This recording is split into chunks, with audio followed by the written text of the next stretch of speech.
おいっすー、霊夢部長インスタを。おいっすー。今回は二次創作と原作で印象が全然違ったキャラをご紹介していきますよ。うわぁ、めちゃくちゃあるあるよね。二次創作と原作で意外と全然印象違って驚くキャラ結構いるのよ。そう、そんなキャラの原作と二次創作の印象を比較していきますよ。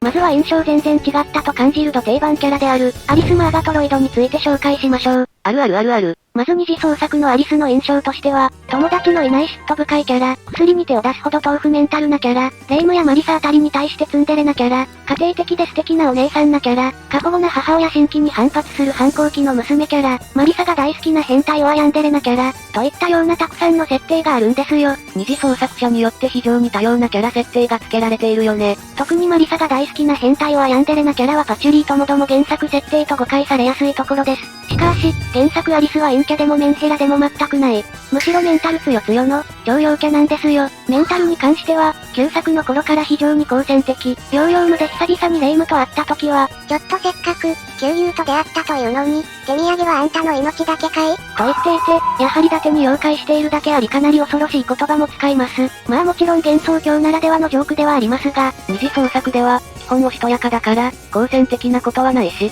そういう冗談は言わないので全然違うな。また東方3月生では三陽星を家に入れてあげたりしている場面が見られますね。しかもクッキーや紅茶を入れてあげたりと交流度も高いから、確かに性格は安定しているよね。このことから二次創作の家庭的なキャラというのは合っていますね。ただし陰キャというのは全く違う。東方部門式によると、人里で人形劇を披露してあげたりと人前に積極的に出ることができて、交流度が高い。しかも、出現範囲は幻想郷全体とされていて、いろんなところに足を運んでいるらしく、家に常に引きこもることなんていうのはあまりないようですね。二次創作派も楽だったかもしれねえ。アリスって幻想郷全体を活動するぐらい活動範囲広いんだ。このように、アリスは陰キャでも豆腐メンタルでもないので、二次創作のヤンデレちゃんとは別物だと間違えないようにしておきましょう。またアリスはマリサのことが好きというのもよくありますが、それは結構合ってるかもしれない。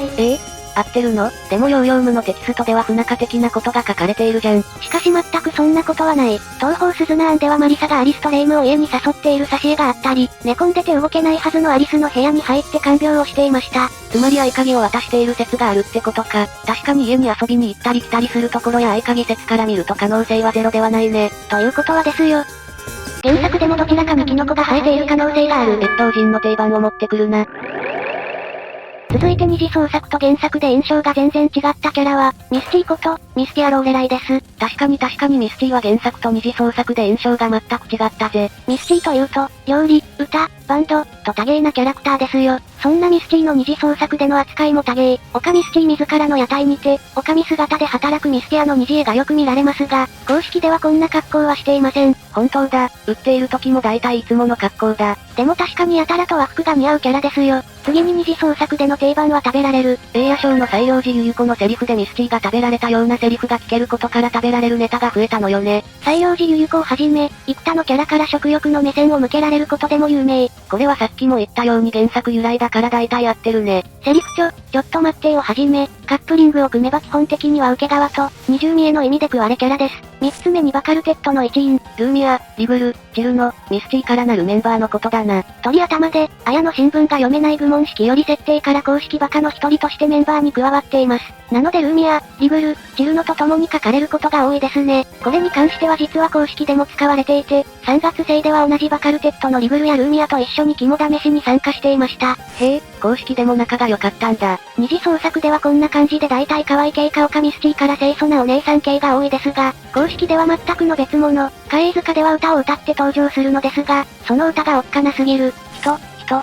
人間をさらえといったようにあまりにも物騒な歌を歌っています。楽しそうにそんな歌歌わないで。さらにみんな大好きオカミスティですが、公式では客を取り目にさせて、目が良くなるや爪うなぎを買わせるというなかなかにエグいことをしてきます。そんな販売方法考えるのミスティかジョブズぐらいだろ。やはり見た目は可愛いですが、中身はしっかり妖怪ですね。そのため人間有効度は悪という認定をされている。そんな極悪だったの？実は妖怪らしく爪もめちゃくちゃ鋭いんですよ。本当だ、よく見たらめちゃくちゃおっかないな。このようにただ可愛いだけじゃないのが原作なんですよね。このリアルさが原作の良さなんだよな。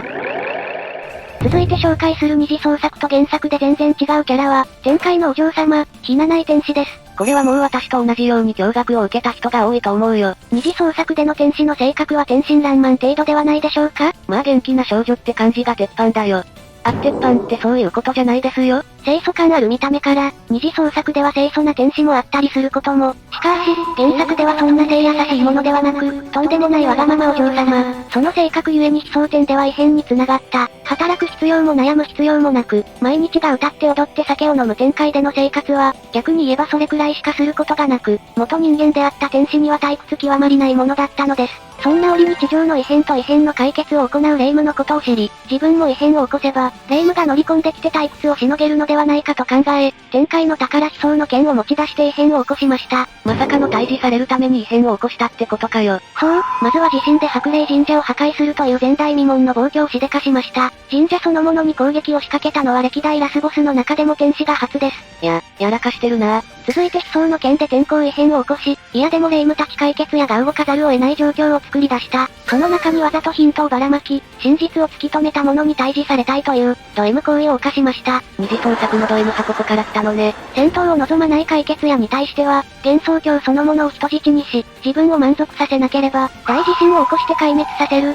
と脅して戦闘を強要しました。遊んでくれないと破壊ってヤバすぎだ。これが天使が行った悲壮点での異変の内容ってことか。二次創作と全然違うやないかってなるよね。ちなみに白霊大結界の起点となっている神社を倒壊させたことはシャレにならない話で、暴挙で、悪意なしとはいえ、暇だったからという理由で幻想郷を危機に陥れたことから、幻想郷の賢者である八雲ゆかり本人が直々に異変解決のために出張って戦うという異例の事態を招き、さらに本気で怒らせ、珍しく感情をむき出しにした彼女から殺害宣言からの、美しく残酷にこの大地から稲の怒りを込めた名言を引き出すに至っています。ゆかりは基本的に怒ることはなく穏やかな性格だがここまで切れるってことは相当ヤバいことしたんだな。神社に住む霊夢に関しては非常に珍しく泣いていて、スイカに改装の手伝いをしてくれなかったら病んでいた可能性がある。このように原作では思った以上にお茶目なキャラでした。これはってなった人多そうだぜ。ただ完全な悪でもなく味方にすると非常に仲間思いで、東方茨河線ではシオンと意気投合したり、霊夢を助けたりといい一面もありますよ。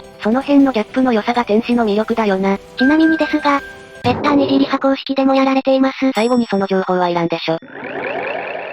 続いて紹介する原作と二次創作で印象が全然違うキャラは小悪魔&大妖精です。出たこれは何もかもが違っているんだよな。当たり前といえば当たり前ですね。なぜならこのキャラクターたちは原作では喋ったことがほぼゼロ。さらに小悪魔&大妖精は原作の性格は全くの別物だった。まず東方原作では彼女たちには名前がなく、原作で表示されるのはドット絵のみであり、イラストもセリフもない。それにもかかわらず、数々の魅力あるキャラがいる東方で勝ち抜いて、大体50位台をキープしているって考えるとすごいよな。それだけ二次創作の影響力が凄まじいですね。まず大妖精の特徴といえばサイドテールや服装、薄い羽ですが、ドット絵でわかりづらいにもかかわらず、ここまで完成させられました。立ち絵のないほぼモブキャラにもかかわらず初めてここまでの設定を作り込んだ人はすごいよ。もちろん名前はないので、二次創作での相性としては大ちゃん。二次創作ではチルノやルーミアあたりから言われていますよね。そのため二次創作のイラストは、ゲーム中のドット絵から判別できる要素に基づいて描かれているのです。ちなみに妖精大戦争でも残念ながらスペルカードや立ち絵はなかったんだが、高魔教のドット絵が手直しされ、若干用紙が確認しやすくなったぜ。そして小悪魔も大妖精と同じく一個体を指す名前ではないんです。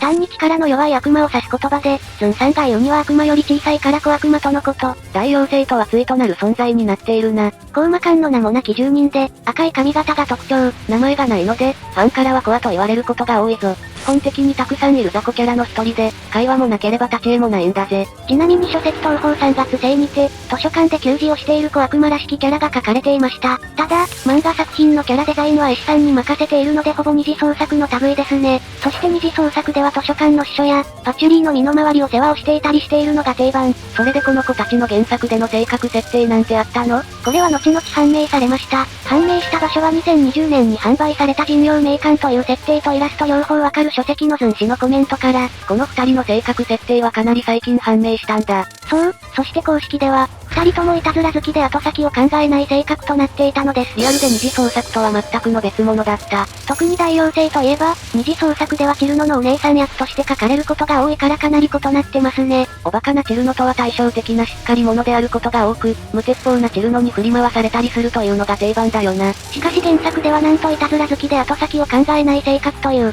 お姉さんキャラとは程遠い性格だったんですよ。また二次創作の小悪魔に関してはパチュリーの良き女子というのがお決まり、召喚してくれたパチュリーにラブラブなんていうこともあるよな。キャラ設定としては、純粋でいい子だったり、はたまた小悪魔というからには気の強いお姉さん的な立ち位置だったりしますね。原作設定にはないにもかかわらず、東方人気投票ランキングのコメントでは、一生懸命働いていてで可愛いのようなコメントがありますね。わかるよ、二次創作と原作が混合しちゃうの。あと髪の長さは分かれていて、単発と長髪派に分かれていますね。ロスワでもこれが使われていて、超フェスのコア派単発になってるんだよ。あと、ロスワの原作に寄せた小悪魔を見るとミディアムヘアだった。へえ、一企業の調査の結果そうだったのなら、本来の髪型は単発が正解な可能性が高そうですな。このように二次創作ではお姉さん系で書かれる二人ですが原作では、いたずら好きな性格をしていたのだった。小悪魔というと若干大人な雰囲気があったけど、どちらかというとチルノたち側だったんだ。衝撃の原作と二次創作の設定の違いでしたね。ちなみに皆さんは大妖精と小悪魔どっち派ですか？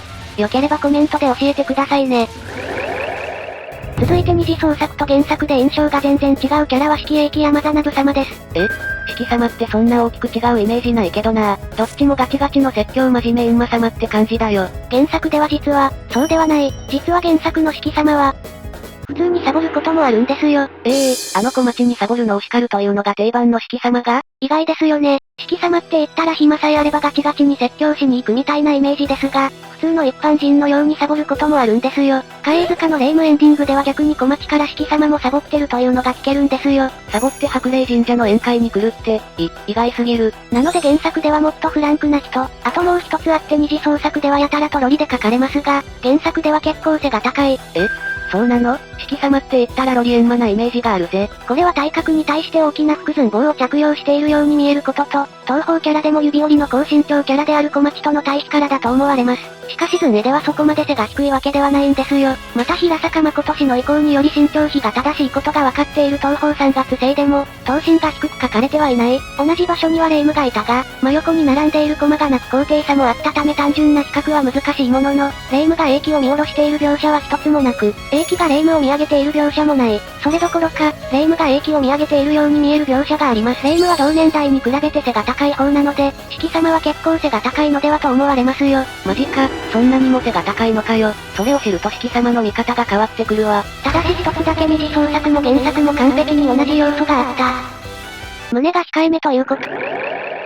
ラストに紹介する原作と二次創作で全然印象が違うキャラは、守谷神社の巫女、こちやさなえです。これは原作ゲームした人は腰抜かしただろうね。全然違うやないかってなりますよね。まず二次創作では守谷神社の3柱を一括りにして守谷一家と呼び、家族のほのぼのした情景が書かれることが多いですね。また特にさなえは外の世界からやってきた経緯について書かれることがあり、この場合は概ねシリアスな内容になります。あるあるやな。私は外の世界でよかったのにみたいな感じでね。また二次創作では女子高生とよく扱われることが多い。これは青連戦発売時のメッセさんをかつて存在した同人ショップの購入特典で、黄昏フロンティアの絵師アルフズ氏が書き下ろしたセーラー服を着たさなえのイラスト。分類としては非公式二次絵を描いたテレフォンカードが付けられたこともあり、女子高生という設定は半ば常識化しているが、あくまで二次設定なのでご注意を。実際のところ心霊病エンディングから見てワンチャン小6の可能性すらあるからね。あのサイズで小6ですか？新記録で外の世界出身かつ女子高生という設定のスミレコが登場したこともあり、二次創作では二人を絡ませるということも、とにかく二次創作では基本的に清楚感あるというのが一番の定番設定でしょう。しかし東方原作では、